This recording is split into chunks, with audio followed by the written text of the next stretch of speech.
नमस्कार दोस्तों, मैं हूं आपका दोस्त यशपाल हरडू। आज फिर हम एक व्यूअर्स की क्वेरी को लेकर हम चर्चा कर रहे हैं। एक व्यूअर ने कहा कि सर, आप हमारी हेल्दी डाइट और फिजिकल एक्टिविटी के बारे में बताइए। साथ ही अगर शरीर में कमजोरी हो तो हमें क्या करना चाहिए। क्या हम प्रोटीन सप्लीमेंट या बाजार में जो सप्लीमेंट मिल रहे हैं वो खाने चाहिए या नहीं खाने चाहिए, इसके बारे में भी आप चर्चा कीजिए।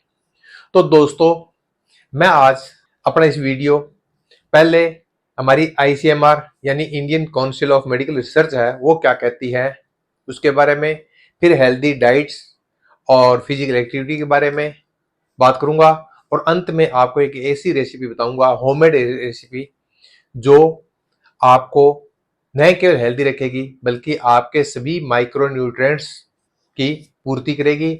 आपकी बॉडी जो बेजान और थकी थकी और कमजोर महसूस हो रही है उसमें जान भर देगी। आप बड़ी उम्र तक भी अपने आप को हेल्दी रहेंगे, बीमारियों से बचे रहेंगे, आपका इम्यूनिटी सिस्टम बूस्ट रहेगा। दोस्तों, आईसीएमआर यानी Indian council of medical research है, उसकी गाइडलाइन कहती है कि हमें खाने में अच्छी क्वालिटी का प्रोटीन और अन्य न्यूट्रिएंट्स वो शामिल करने चाहिए।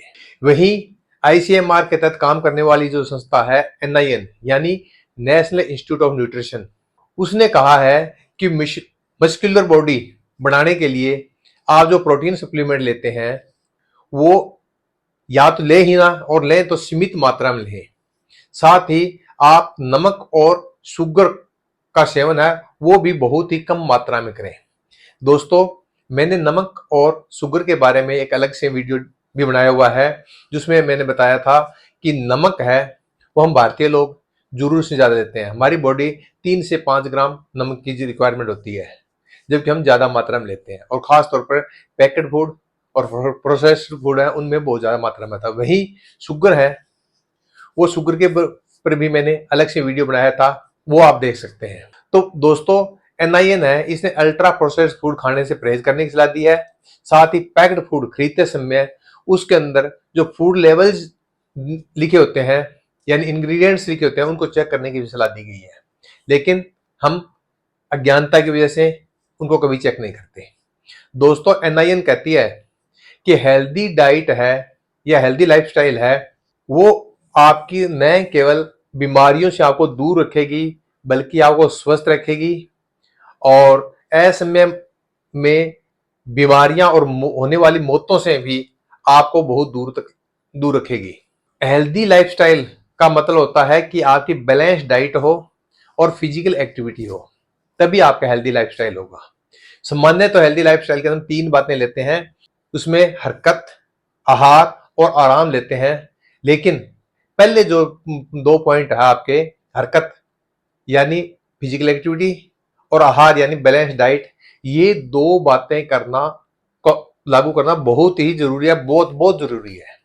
तो बैलेंस डाइट का मतलब क्या होता है कि आप संतुलित आहार यानी अनाज, सब्जियां, दाल, दूध, फल और फैट इत्यादि का संतुलन करना, जिससे आपका एनर्जी इनटेक है वो बरकरार रहे, आपके सारे माइक्रोन्यूट्रिएंट्स पूरे हो जाएं। और जो मेडिकल साइंस ये कहती है कि आप अपनी डाइट का लगभग 50% हिस्सा है वो एनर्जी इनटेक का है, वो 50% हिस्सा है वो आप कार्बोहाइड्रेट से लें, यानी कार्बोहाइड्रेट मतलब अनाज इत्यादि से लें। 20-25% हिस्सा है वो प्रोटीन और अन्य जो प्रोटीन से लें, और 15 से 20% हिस्सा है वो आप फैट से लें। वहीं आपको शुगर और नमक है वो बहुत ही सीमित मात्रा में लेने की सलाह दी गई है। परंतु दोस्तों, हम अज्ञानता की वजह से या उन वस्तुओं की कीमत ऊंची होने की वजह से हम ज्यादातर भारतीयों के अंदर माइक्रो न्यूट्रिएंट्स की कमी रहती है, जिसकी वजह से हम कुपोषण, मोटापा, अन्य जो हेल्थ संबंधी प्रॉब्लम है उनका खतरा बढ़ता जाता है। जबकि हेल्दी डाइट और फिजिकल एक्टिविटी अगर बैलेंस रखी जाए तो आप हाइपरटेंशन, दिल की बीमारियों से, डायबिटीज से, मोटापे से इत्यादि जो नॉन कम्युनिकल डिजीज है उनसे काफी हद तक बच सकते हैं। इसलिए एनआईएन भी कहता है, हमारा आयुर्वेद भी कहता है कि हमें हमारे खाने के अंदर नमक और प्रोसेस्ड हाई फैट और हाई शुगर है उनका प्रयोग कम से कम करें। परंतु आज का यूथ है वो जिम जा रहा है, बॉडी और मसल बनाने के लिए प्रोटीन सप्लीमेंट का प्रयोग कर रहा है, जबकि हमारे एनआईएन भी कहता है, मेडिकल रिसर्च भी ये कहती है कि ज्यादा मात्रा में प्रोटीन सप्लीमेंट लेने से बोन मिनरल लॉस होता है, वहीं किडनी को भी नुकसान हो सकता है। इसलिए आप बाजारों प्रोटीन सप्लीमेंट को ना लें, अच्छी क्वालिटी का प्रोटीन अपनी डाइट में शामिल करें। अच्छी क्वालिटी का प्रोटीन और अन्य जो माइक्रोन्यूट्रिएंट्स है वो आपको अच्छे अनाज में, अच्छे दाल, राजमा, लोबिया, चना, दूध, मांस, मछली, अंडे, सब्जियां, मोरिंगा पाउडर इत्यादि के अंदर मिल सकता है। दोस्तों, जो नॉनवेज खाते हैं उनको तो प्रोटीन की दिक्कत नहीं होती, लेकिन जो वेजिटेरियन है उनको प्रोटीन और अन्य माइक्रोन्यूट्रिएंट्स पूरा करने के लिए मेरी एक निजी सलाह है कि आप सप्ताह के अंदर, यानी 7 दिन के सप्ताह के अंदर शेड्यूल बनाइए और आप मिनिमम 30 तरह के, जिसमें अनाज, दाल, सब्जियां, तेल इत्यादि शामिल करें। जैसे आप अनाज के अंदर है, आप गेहूं का आटा, जौ का आटा, चने का आटा, बाजरे का आटा ले सकते हैं। दाल के अंदर मूंग है, मोठ है, मसूर है, राजमा है, चना है, अरहर है इत्यादि दाल ले लीजिए। सब्जी के अंदर आप हरी सब्जियां भी लीजिए, कंद वाली सब्जियां भी लीजिए, फलियों वाली सब्जियां भी लीजिए।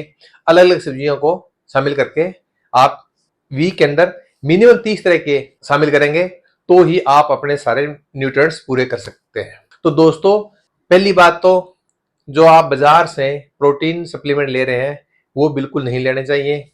उनकी बजाय आप हेल्दी प्रोटीन सोर्स हैं वो प्रयोग करें। आजकल तो मोरिंगा जो पाउडर है वो अखाड़ों के अंदर और जिम जाने वाले बच्चे बहुत ज्यादा प्रयोग कर रहे हैं। तो मोरिंगा एक ऐसा पेड़ है जिसको मैं मिरेकल ट्री भी कह सकता हूं। उसके पत्ते, फूल इतने लाभदायक हैं और आपके 300 तरह की बीमारियों दूर कर सकते हैं और आपके सभी तरह के, लगभग सभी तरह के न्यूट्रिएंट्स है वो पूरे कर सकता है। तो अगर आप मोरिंगा पाउडर बना लेते हैं तो भी बहुत बढ़िया होगा। आप राजमा, लोबिया, चना, दाल इत्यादि के साथ साथ दूध, पनीर इत्यादि के साथ साथ आप मोरिंगा पाउडर लीजिए। इसके साथ साथ दोस्तों, आज मैं एक रेसिपी शेयर कर रहा हूं जो आप बच्चे से लेकर के बूढ़े तक कोई भी इसको लेगा तो इसका बहुत ही ज्यादा फायदा होगा। लेकिन एक सलाह है कि गर्मियों के अंदर इसको सीमित मात्रा में लें, सर्दियों में भी आप इसको असीमित मात्रा में कोई चीज ना लें, क्योंकि ज्यादा असीमित मात्रा वो हमेशा नुकसानदायक होती है। ये रेसिपी आपके प्रोटीन का भी है और माइक्रोन्यूट्रिएंट्स की भरपाई कर देगा, वो कैल्शियम भी देगा आपको हर तरह से। इसके अंदर मैं शामिल कर रहा हूं 15 चीजें। दोस्तों, इसमें 15 चीजें शामिल कर रहा हूं। इसमें 3 चीजें ऐसी हैं जो आपने एक रेशो में लेनी है, जैसे काली मिर्च, दालचीनी और हरी इलायची। ये तीनों मान लीजिए आप 10-10 ग्राम ले रहे हैं तीनों। तो बाकी जो सारा सामान आपको बता रहा हूं, 12 सामान है, वो सभी के सभी 25-25 ग्राम यानी 2.5 गुना डाल लेना है। उसमें सबसे पहले बादाम, मूंगफली, अखरोट, मखाना, भुना हुआ काला चना, 5 चीजें हो गई। फिर मोरिंगा पाउडर, अश्वगंधा पाउडर, आंवला पाउडर, पंपकिन सीड पाउडर, तिल, मुलट्ठी और सौंफ। ये 12 चीजें हैं, ये 25-25 ग्राम। यानी पहली 3 चीजें एक रेशो में और बाकी की जो 12 चीजें हैं वो 2.5 गुना, उसे 2.5 गुना रेशो में लेनी है आपको। इन सब को लेकर के जो आपके ड्राई फ्रूट है, बादाम है, मूंगफली है, अखरोट है या मखाना है, इनको हल्का ड्राई रोस्ट कर ले। ड्राई और तिल को भी हल्का ड्राई रोस्ट कर ले। इनको ड्राई रोस्ट करने के बाद सबको पीस ले। पीसने के बाद कांच के बर्तन में एयर टाइट कंटेनर में इसको रख ले। अगर गर्मियां हैं तो इसको आप फ्रिज में स्टोर कर लें और सर्दियां हैं तो आप रूम टेम्परेचर में इसको रख लीजिए। और इसको आप दिन में जब चाहो तब दूध के साथ, गर्म दूध के साथ 1 चम्मच ले सकते हो। लेकिन अगर इसको शाम को लेते हैं तो और भी बढ़िया रिजल्ट आएगा। 1 चम्मच आप इसको ले लीजिए तो शरीर के अंदर, अगर आपको शरीर के अंदर कमजोरी महसूस हो रही है, थके थके महसूस हो रही है, शरीर बेजान महसूस हो रहा है, तो आपके शरीर में जान भर देगा। ऐसा बढ़िया पाउडर है, बन जाएगा ये। इसको आप अगर कोई दूध नहीं लेना चाहता तो आप पानी के साथ भी ले सकते हो। तो दोस्तों, ये रेसिपी है और मैं उम्मीद करता हूं कि आपको मेरा ये वीडियो पसंद आया होगा। और अगर आपको पसंद आया तो आप लाइक, कमेंट्स और शेयर जरूर करें और आप मुझे मैसेज करके बताएं कि आप किस विषय पे बात करना चाहते हैं। मैं उसी विषय पे बात करने की कोशिश करूंगा जहां तक मुझे नॉलेज होगा उस हिसाब से। तो दोस्तों आज बस इतना ही, फिर मिलेंगे हम किसी अन्य टॉपिक के साथ। नमस्कार।